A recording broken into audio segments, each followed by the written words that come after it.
Bueno, entonces vamos a hablar de la segunda actividad de sistemas distribuidos. Entonces, entre la primera dice los modelos de comunicación a partir de los cuales se puede diseñar y construir un sistema distribuido. Entonces, la sintaxis y los formatos de comunicación que dependen de los productos y el transporte en sí proporciona al transportista elemento tan estandarizado e integrado en el middleware que hoy día es, creo que afortunadamente, desconocido para la mayoría de los desarrolladores. Dentro de estos modelos de comunicación podemos encontrar el sincrónico, el asincrónico y el desacoplado. Entonces, ¿qué es el sincrónico? El sincrónico es el modelo más convencional y es el más utilizado en los sistemas distribuidos. ¿Por qué? Porque es un programa clásico que cuando se llama una rutina, si no llega una respuesta con el programa en explotación, ahí es donde podemos detectar que puede haber un daño grave, porque debería ser al mismo tiempo el envío de la información y ahí mismo se debe recibir la respuesta. Entonces, en ese es un modelo de cliente-servidor. Entonces, si la respuesta puede no llegar por problemas de acceso de máquina a la localización del servicio, pero el programa cliente continúa perfectamente activo, esperando la respuesta, entonces ahí es cuando decimos que no hay que decir que es un modelo síncrono. Entonces dice que necesita un modelo multicliente para que varios de ellos puedan realizar llamadas al mismo tiempo que se atiendan una detrás de otra. Entonces dentro del sincrónico encontramos dos modelos de comunicación. Uno que es un síncrono no controlado, que es cuando la caída del servicio provoca el cuelgue del cliente, y sin síncrono controlado. El middleware realiza dos controles de existencia del servicio. Control de conexión cuando el cliente pide el servicio, se comprueba que este está disponible y en caso contrario, se devuelve error inmediatamente al cliente. Hay otro que es un control de respuesta, normalmente por timeout. Se controla que si pasa un tiempo no hay respuesta, se devuelve el control y aviso de error al cliente. Entonces, dentro de este hay dos modalidades. Una que es esperando, que si el servidor no está disponible, entonces se vuelve el mensaje, entonces que el mensaje del que el timeout es igual a cero.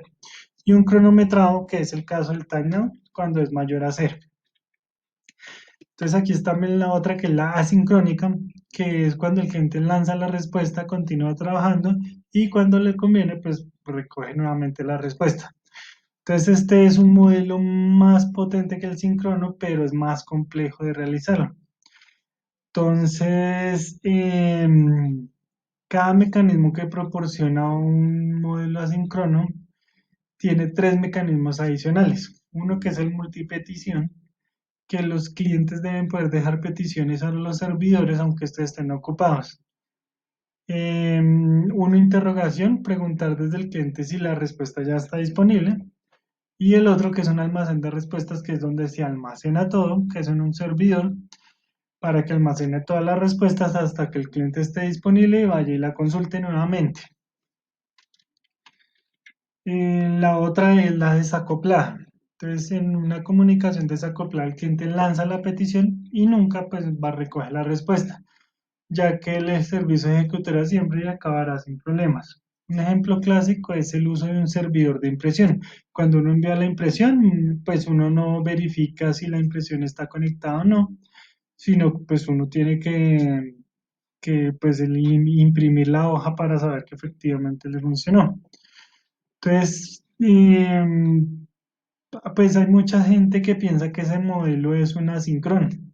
Pues yo opino que no es un cliente servidor, sino es una comunicación por interfase, ya que necesita un almacén donde se almacene esa respuesta para que pueda ejecutarse. Entonces, obtiene, en otras palabras, obtiene un servicio sin utilizar, pues, como una comunicación cliente-servidor. Entonces, otra pregunta es,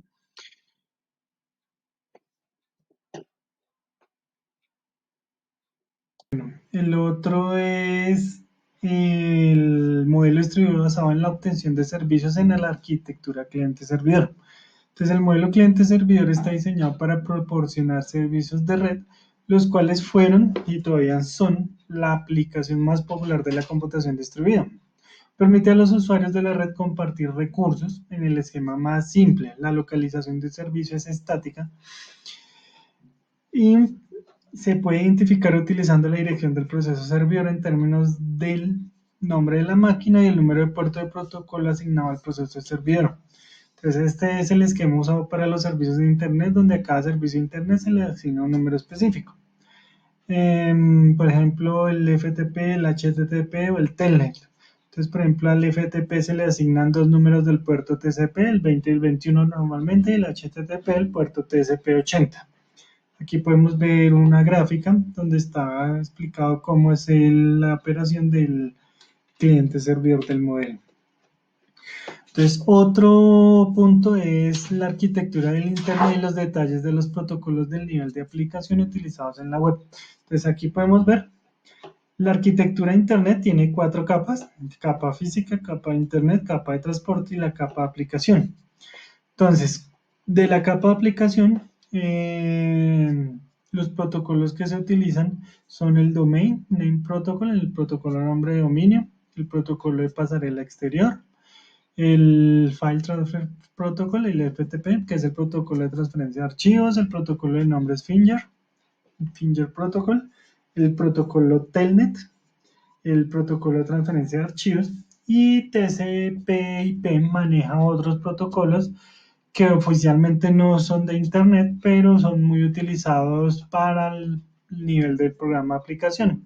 Entonces encontramos el red de sistemas distribuidos, protocolo de red local DCN, protocolo de ejecución remota de mandatos, protocolo de inicio de sesión remoto, protocolo de shell remoto, protocolo Wake Online, protocolo de información de direccionamiento y el protocolo de servidor horario. Otra pregunta es los protocolos en torno a herramientas actuales para el desarrollo de aplicaciones. Entonces, dentro de esta encontramos 3, que es el CORBA, el SOAP y el RMI. Realmente pues el orden es RMI, CORBA y SOAP. Entonces los middleware de computación distribuida más conocidos, el CORBA, el RMI. El CORBA fue creado por el OMG y el RMI es un microsystem. Entonces el RMI es el más simple. Ese está limitado a Java. No leo de otros de lenguaje, solo de Java. Entonces tienen un funcionamiento de protocolos propios que pueden resultar complejos. Y a medida que ha ido avanzando, pues surgió el de la arquitectura SOA. De esta arquitectura ya vienen otros lenguajes, otras normas, como es el SOAP, el WSDL y el UDIN, dentro del estándar XML. Entonces vamos a hablar del RMI. El RMI fue el primer framework para crear sistemas distribuidos de Java. Sistema de invocación remota de métodos, que se llama el RMI, que es el significado. Entonces permite a una máquina virtual de Java llamar a métodos de otro objeto que está en otra máquina virtual. Entonces un servidor de objeto exporta un objeto remoto y lo registra en un servicio de directorios. El objeto proporciona métodos remotos que pueden invocar los programas clientes. Sintácticamente, un objeto remoto se declara como una interfaz remota, una interfaz del Java. El servidor de objeto implementa la interfaz remota. Un cliente de objeto accede al objeto mediante la invocación de sus métodos utilizando una sintaxis similar a las invocaciones de los métodos locales.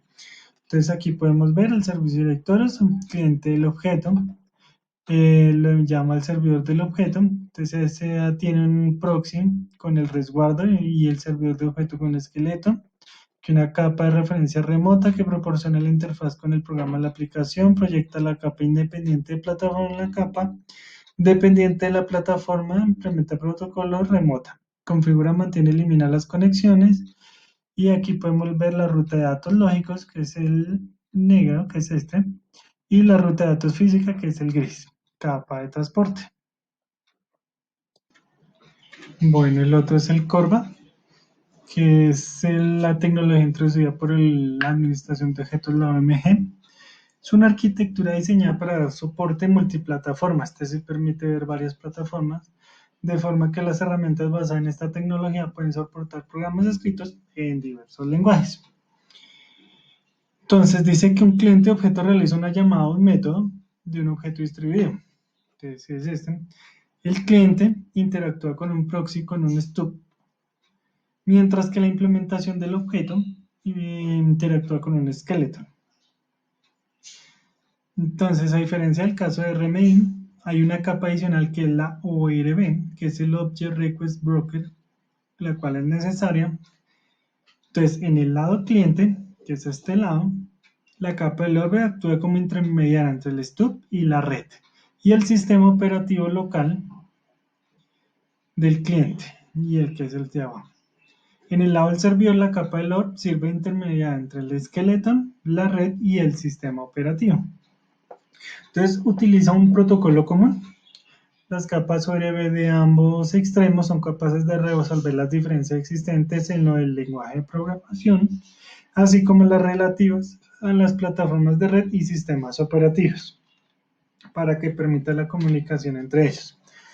Ahí seguimos con el SOAP, que es el Simple Object Access Protocol, es un protocolo de comunicación bajo HTTP mediante XML.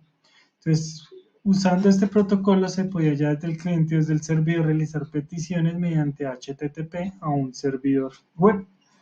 Los mensajes deben tener un formato determinado empleando XML para poderlo encapsular los parámetros de la petición. Entonces, facilita una comunicación entre un cliente y un servidor remoto, pero existen pues multitud de protocolos creados para que se dé la comunicación entre las aplicaciones. Entonces no está asociado a ningún lenguaje. Pues se pueden leer varios mensajes. Y los mensajes de SOAP se pueden asociar a los protocolos de transporte existentes como HTTP y SMTP. Entonces, ¿cómo funciona? Un cliente WAN manda una petición HTTP, aquí lo vemos en la imagen, que es la raya negra, entonces manda al servidor web y entonces, que eso es un método. La petición se transmite a través del servidor web que lo reenvía junto a los parámetros de la llamada al método.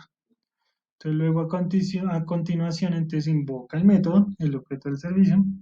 Una vez completado el valor devuelto por el método, se envía nuevamente al servidor, que es la flecha gris, que es la respuesta. Y este a su vez transmite al cliente el valor devuelto. Entonces, otra pregunta es lo del paso de mensajes socket. Entonces, en la aproximación más básica, el paso de mensajes es lo más básico de la comunicación entre procesos. Entonces, los datos que representan mensajes se intercambian entre dos procesos, un emisor y un receptor. Es el paradigma fundamental para las aplicaciones distribuidas. Entonces, como es un proceso envía, el proceso A envía información a un proceso, un receptor, el mensaje se entrega, el proceso, la petición envía un mensaje como respuesta, o sea, la procesa y devuelve el mensaje. En secuencia, la réplica puede disparar posteriores peticiones, o sea, después de eso puede haber otro proceso, ya enviándole otro mensaje a B. Entonces pueden haber varias respuestas. Entonces, por medio del grado de abstracción proporcionado por este modelo, los procesos interconectados realizan la entrada y la salida hacia el otro proceso de una forma similar a la utilizada. Entonces, como en el caso de la entrada y salida de ficheros, las operaciones sirven para encapsular el detalle de la comunicación a nivel del sistema operativo, de forma que el programador pueda hacer uso de operaciones para enviar y recibir mensajes sin preocuparse por el detalle subyacente, usando un socket. Es una construcción lógica. Dos procesos pueden intercambiarse datos de la siguiente forma. Un emisor escribe un cierto mensaje en el socket y en el otro extremo un receptor lee o extrae el mensaje del socket. Entonces, dentro de los protocolos más, otra pregunta es las unidades de datos de los protocolos de comunicaciones en red empleados en los sistemas distribuidos. Entonces, dentro de los protocolos más utilizados en los sistemas distribuidos, podemos encontrar el IP, que es el protocolo de Internet, que es el protocolo de la capa de red que define la unidad básica de transferencia de datos y se encarga del direccionamiento de la información para que llegue a su destino en la red. El TCP es el protocolo de control de transmisión, es el protocolo de la capa de transporte, que divide y ordena la información a transportar en paquetes de menor tamaño. El HTTP, que es el protocolo de transferencia de hipertexto, este es el protocolo de la capa de aplicación que permite que el servicio de transferencia de páginas de hipertexto entre el cliente web y los servidores. Tenemos el protocolo SMTP, que es el de transferencia de correo simple. También hace parte del protocolo de la capa de aplicación que procesa el envío de correo electrónico en la red. Y por último tenemos el POP3, que es el protocolo de la oficina de correo, que también hace parte de la capa de aplicación que gestiona los correos en Internet, es decir, que permite a la estación de trabajo recuperar los correos que están almacenados en el servidor. Aquí entonces pues relacioné la bibliografía de este trabajo en la que me basé para esta actividad. Muchas gracias.